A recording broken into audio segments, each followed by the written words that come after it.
আসসালামু আলাইকুম সবাইকে স্বাগত জানাচ্ছি বিডিভিউস ইনফোটেনমেন্টে আপনাদের সঙ্গে আছি আমি ফাহাদিয়া মিতো।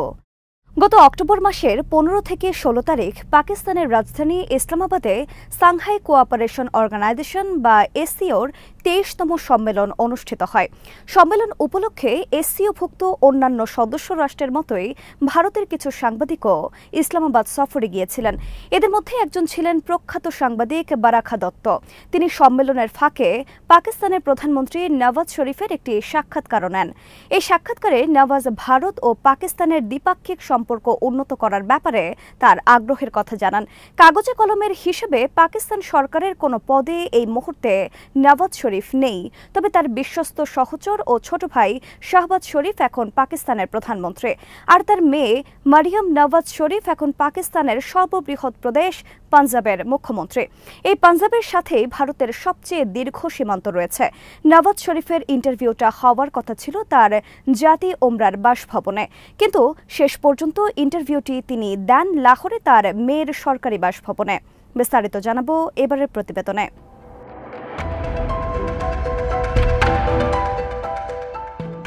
বারাখা দত্তকে দেওয়া সাক্ষাৎকারে নওয়াজ শরীফ বলেন, আমি বরাবরই ভারতের সঙ্গে সুসম্পর্ক রক্ষা করার পক্ষে। আমি মনে করি দুই দেশের তলানিতে যাওয়া সম্পর্কে আবারও পুনরুজ্জীবিত করার একটি সুযোগ আছে। খুব ভালো হতো যদি প্রধানমন্ত্রী নরেন্দ্র মোদীও এসসিও সম্মেলনে যোগ দিতেন, পাকিস্তানে আসতেন।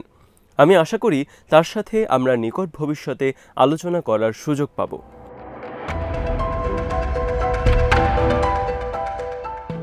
পাকিস্তান ভারতের সম্পর্ক উন্নয়নে নওয়াজ শরীফের আগ্রহ নতুন কিছু নয়, তবে 2019 সালের অগস্টে ভারতের ক্ষমতাসীন বিজেপি সরকার যখন সংবিধানের 370 অনুচ্ছেদটি বাতিল করে কাশ্মীরের বিশেষ মর্যাদা বাতিল করে দেয় এবং জম্মু কাশ্মীরকে নিজেদের ভূখণ্ডের সাথে আনুষ্ঠানিকভাবে যুক্ত করে, তখন থেকেই পাকিস্তান ও ভারতের সম্পর্ক চূড়ান্তভাবে খারাপ হয়ে যায়। তখন পাকিস্তানে ক্ষমতায় ছিলেন ইমরান খানের সরকার। তার সরকার তাৎক্ষণিক প্রতিক্রিয়ায় জানিয়ে দেয়, ভারত কাশ্মীরকে তার বিশেষ মর্যাদা ফিরিয়ে না দেওয়া পর্যন্ত তারা ভারতের সাথে কোনো দ্বিপাক্ষিক আলোচনায় বসবে না। কিন্তু পাকিস্তানের সেই অবস্থানকে ভারত সম্মান জানায়নি।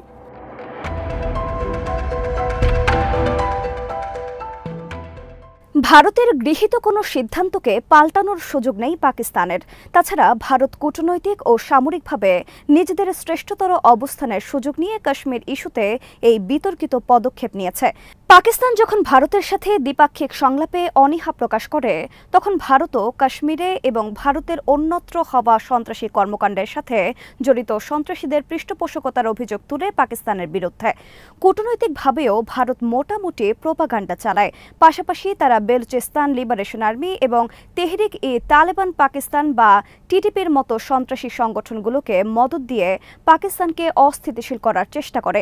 এই ধরনের সন্ত্রাসী সংগঠনগুলো হরহামেশাই পাকিস্তানি সেনাবাহিনী এবং পুলিশ কনভয়ে আক্রমণ করে, বেসামরিক নাগরিকদের আক্রমণ করে।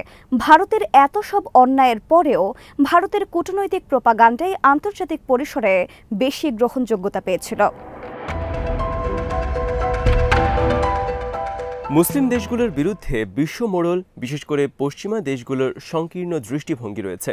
ভারত যেভাবে পাকিস্তানকে সন্ত্রাসবাদের জন্য অভিযুক্ত করে এবং কূটনৈতিক সুবিধা পায়, ঠিক একইভাবে ভারতের পরম মিত্র ইসরায়েলও ইরান, ফিলিস্তিন, ইয়েমেন বা লেবাননের মতো মুসলিম দেশগুলোর বিরুদ্ধে আন্তর্জাতিক ফোরামে অপপ্রচার করে ফায়দা হাসিল করার চেষ্টা করে।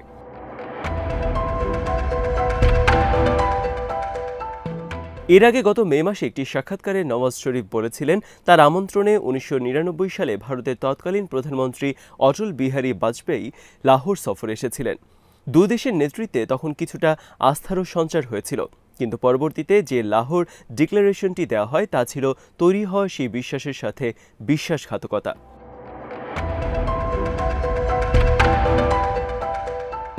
তার কোনো অনুমোদন না নিয়ে তৎকালীন পাকিস্তানের সেনা হাইকমান্ড কার্গিল যুদ্ধ শুরু করে।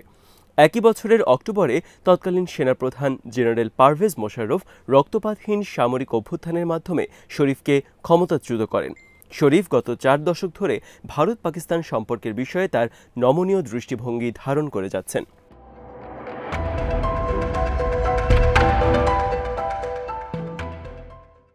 এর আগে 1997 সালে যখন ভারতের তৎকালীন প্রধানমন্ত্রী ইন্দর কুমার গুজরালের সাথে এডিনবার্গে কমনওয়েলথ সামিটের সাইডলাইন বৈঠক করার সময় তিনি একই মতামত প্রকাশ করেছিলেন। কার্গিল যুদ্ধ শেষ হওয়ার পাকিস্তানের তৎকালীন কর্তৃপক্ষ বেশ কিছু অপরাধে তাকে শাস্তি দেয়। তবে ধরে নেওয়া হয় যে ভারত বিষয়ে ইতিবাচক দৃষ্টিভঙ্গি শরীফের জন্য কাল হয়ে দাঁড়িয়েছিল। এর আগে 2017 সালে নওয়াজ শরীফ অভিযোগ করেছিলেন যে পাকিস্তানে গণতান্ত্রিকভাবে নির্বাচিত নেতারা রাজনৈতিক সিদ্ধান্ত নিতে সক্ষম নয়। আলোচিত ডন লেক্সের ওপর ভর করে দেশটির বিচার বিভাগ শুধুমাত্র তাকেই প্রধানমন্ত্রী হিসেবে অযোগ্য ঘোষণা করেনি, বরং তার রাজনৈতিক দল পাকিস্তান মুসলিম লীগকেও 2018 সালের সাধারণ নির্বাচনে বিজয়ী হওয়া থেকে বঞ্চিত করেছিল। মুসলিম লীগ জয়ী হলেও তাদের ওই নির্বাচনে জয়ী ঘোষণা করা হয়নি।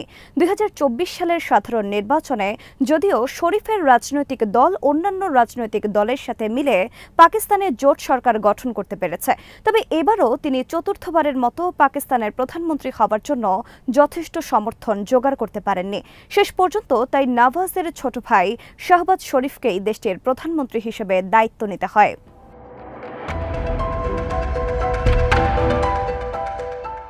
পাকিস্তান এস্টাবলিশমেন্ট এখনও পর্যন্ত ভারত সম্পর্কে শরীফের ইতিবাচক দৃষ্টিভঙ্গি মেনে নিতে পেরেছে কিনা তা এখনও নিশ্চিত নয়। পাশাপাশি এসসিও সম্মেলনে আগত ভারতের পররাষ্ট্রমন্ত্রী এস জয়শঙ্করকে তিনি কোনো বার্তা দিতে চাইলেন কিনা তাও এখন অবধি স্পষ্ট নয়।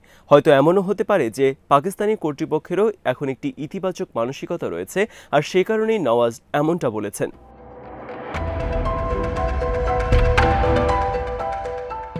সেক্ষেত্রেও এটি মেনে নিতে হবে যে কার্গিল যুদ্ধের পর পাকিস্তান ও ভারতের সম্পর্ক যেভাবে জটিল হয়ে গিয়েছিল, সেখান থেকে বের হয়ে একটু ভিন্ন দৃষ্টিভঙ্গিতে আসতেও পাকিস্তানের প্রায় 25 বছর সময় লেগে গেল। ভারত নওয়াজ শরীফের এসব বক্তব্যকে আদৌ গুরুত্ব দেবে নাকি মিডিয়ার স্টান্টবাজি মনে করবে, তাও সময়ই বলে দেবে।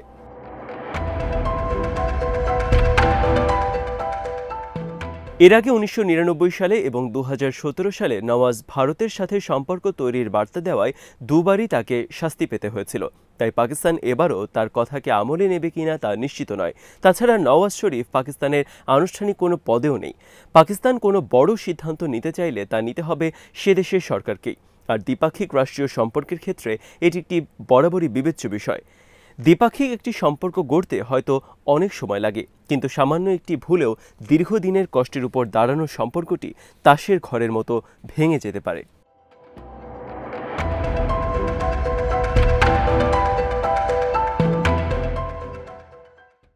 অনেকেই মনে করছেন ভারতের সাথে পাকিস্তানের স্বাভাবিকীকরণের জন্য এটি সঠিক সময়।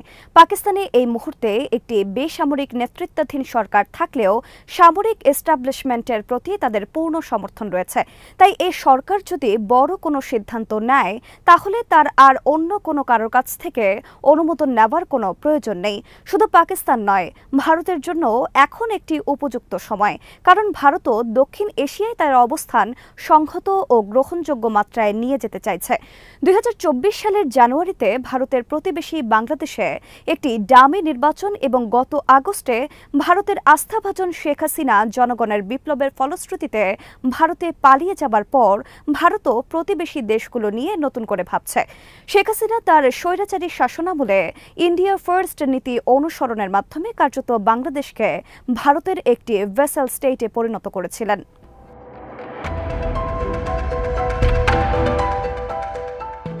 মালদ্বীপ ও আফগানিস্তানেও ভারতের প্রভাব আগের তুলনায় অনেকটা কমেছে। ইরানের বিরুদ্ধে মার্কিন নিষেধাজ্ঞার কারণে ভারত ইরান গ্যাস পাইপলাইনও আটকে আছে। মোদী সরকার বুঝতে পেরেছে যে নিজেদের অঞ্চলে বিচ্ছিন্ন থেকে গেলে দূরে গিয়ে মার্কিন যুক্তরাষ্ট্র, যুক্তরাজ্য এবং ইউরোপীয় ইউনিয়নের সাথে বন্ধুত্ব করলে তা কোনো কাজে আসবে না। পাকিস্তানের সাথে ভারত সম্পর্ক উন্নত করতে পারলে দক্ষিণ এশিয়ার সহযোগিতামূলক কাঠামো হয়তো পুনরায় কার্যকর হতে শুরু করবে।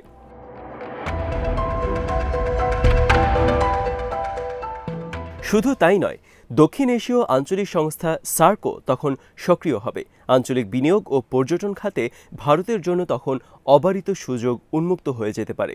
প্রতিবেশী দেশ হিসেবে ভারতের সাথে যুদ্ধরত মনোভাব থাকলে পাকিস্তান পারমাণবিক প্রতিরোধ, প্রতিরক্ষা শিল্পের বিকাশ, শিল্প, সাহিত্য এবং খেলাধুলায় প্রতিযোগিতামূলক কৌশলে থাকলেও উৎপাদন, প্রযুক্তি, কৃষি, স্বাস্থ্য এবং শিক্ষায় পাকিস্তান খুব বেশি উপকার পায়নি।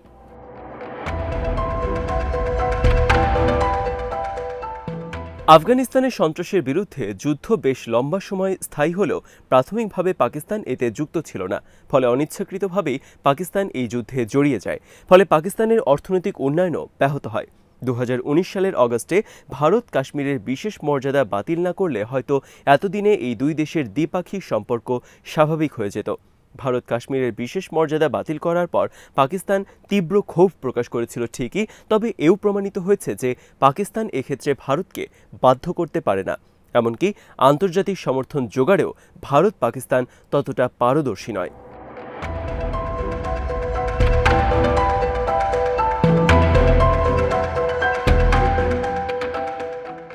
গাজার যুদ্ধ দেখিয়ে দিয়েছে গাজার যোদ্ধারা কতটা একা। ইরান ছাড়া বড় কোনো দেশ তাদের পক্ষে দাঁড়ায়নি। পাকিস্তান যদি ভারতের বিরুদ্ধে যুদ্ধ করে তাহলেও দেশটি আন্তর্জাতিক মহলে তেমন কোনো সমর্থন পাবে না। আর এরকম যুদ্ধে কেউ জয়ীও হয় না, শুধু সম্পদ ও জনবলের লোকসান হয়।